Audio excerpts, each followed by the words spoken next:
Alzheimer's is an incurable brain disease caused, in part, by the accumulation of destructive protein plaques and tangles. These plaques and tangles choke the life out of one brain region after another, causing them to shrivel up.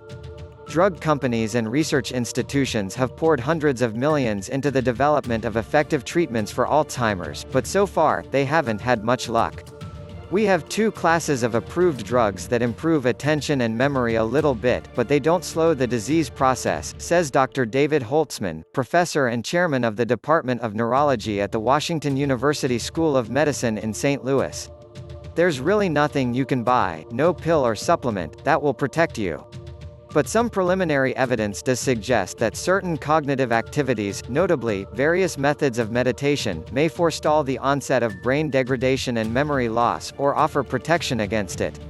There's empirical evidence that if you manipulate how you think, the outcome can be positive.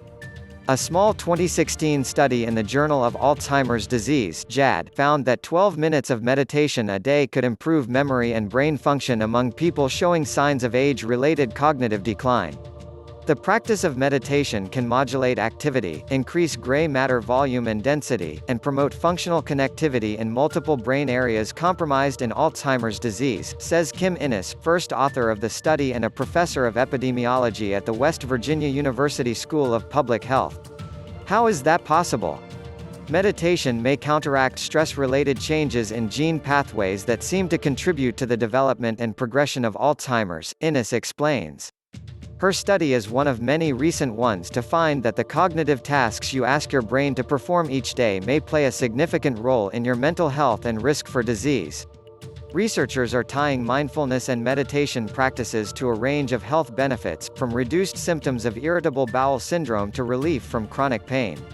A 2015 JAD review linked meditation to a 43% increase in telomerase activity, which the review's authors call the largest increase ever reported. Telomerase is an enzyme that protects the structural integrity of DNA.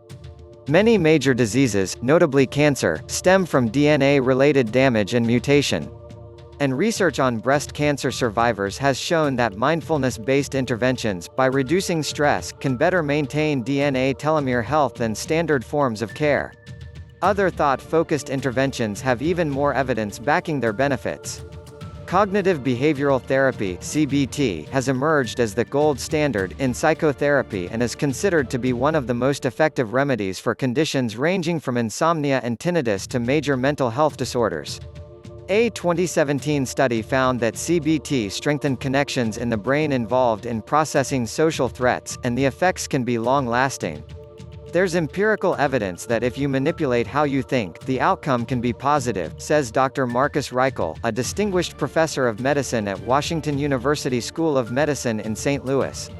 It's reasonable to think that the opposite is also true. That is, if you can think yourself healthy, you may also be able to think yourself sick. And if cognitive tasks like meditation and CBT, both of which involve sustained concentration, are good for you, it would make sense that those mental activities that scramble your concentration could turn out to be bad. You can probably guess where this is going. The research is preliminary, but there's more and more evidence linking multitasking behaviors, especially those related to our devices, with some negative health outcomes. A 2017 study from Germany found the heavy communication load associated with email, social media messaging, and internet multitasking was associated with higher perceived stress, as well as burnout, anxiety, and depression. And a 2014 imaging study in PLOS ONE found that heavy media multitaskers tended to have reduced gray matter densities in their brain's anterior cingulate cortex, a part of the brain involved in concentration and some emotional processes. None of this is hard proof that these activities are bad for you. Correlation is not causation, and anxious or depressed people may be more likely to spend lots of time multitasking on their devices. It would be an even greater leap to suggest that these multitasking activities, by promoting stress and anxiety, could also contribute to a person's risk for diseases like cancer or memory loss.